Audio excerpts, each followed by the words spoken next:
Alors en France, des millions d'Algériens représentent un risque. Ils peuvent sortir une voiture, une arme et tuer des Français comme ça. Écoute Et là. je prends l'exemple de l'Algérie, vous avez des millions d'Algériens qui présentent des risques majeurs, qui peuvent sortir un couteau dans le métro, dans une gare, dans la rue, n'importe où, ou prendre une voiture et rentrer dans une foule. Eh bien non, c'est excessif de les garder 6 ou 7 mois, le temps qu'ils fichent le camp, puisqu'ils n'ont rien à faire chez nous et qu'en plus, ils nous menacent. Alors la personne que vous venez d'entendre, c'est Noël Lenoir, ex-ministre.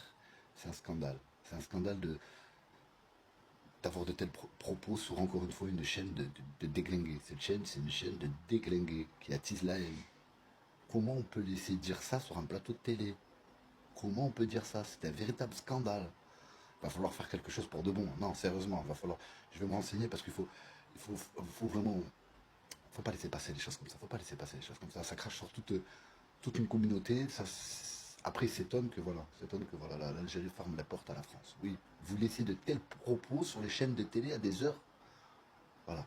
Et vous pissez sur le cerveau des Français parce que la plupart, je suis désolé, et il y en a beaucoup qui écoutent ces news et qui se disent que ces news, c'est une chaîne de vérité, c'est une chaîne de mensonges. Elle est là pour attiser la haine.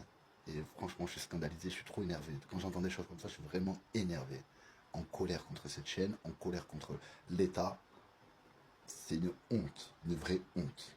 Savez-vous pourquoi les médias de Bolloré consacrent autant de temps à l'Algérie tout au long de la journée? Avec toi. Si la bolosphère est aussi obnubilée par l'Algérie et les Algériens, c'est pour la simple raison que le pays a joué un rôle clé dans la perte de son empire africain. Bolloré Africa Logistics contrôlait 42 ports africains et cherchait à sécuriser un hub stratégique en Méditerranée pour consolider son entreprise. En 2007, la tentative d'obtenir l'exploitation du port de Djenjen près de Jijel en Algérie a été bloquée par l'État algérien, malgré l'intervention directe de la présidence française de l'époque, c'est-à-dire Sarkozy, qui soutenait le projet. Le refus algérien a empêché la création de l'axe maritime attendu et a affaibli la position du groupe dans la compétition portuaire mondiale. Cette décision a ensuite pesé dans l'évolution de Bolloré Africa Logistics, qui a obligé Vincent Bolloré à céder son groupe pour 5 milliards d'euros en 2022. Le lien fait aujourd'hui par plusieurs observateurs est que le traitement médiatique répétitif et ciblé du groupe envers l'Algérie s'inscrit dans une logique rancunière.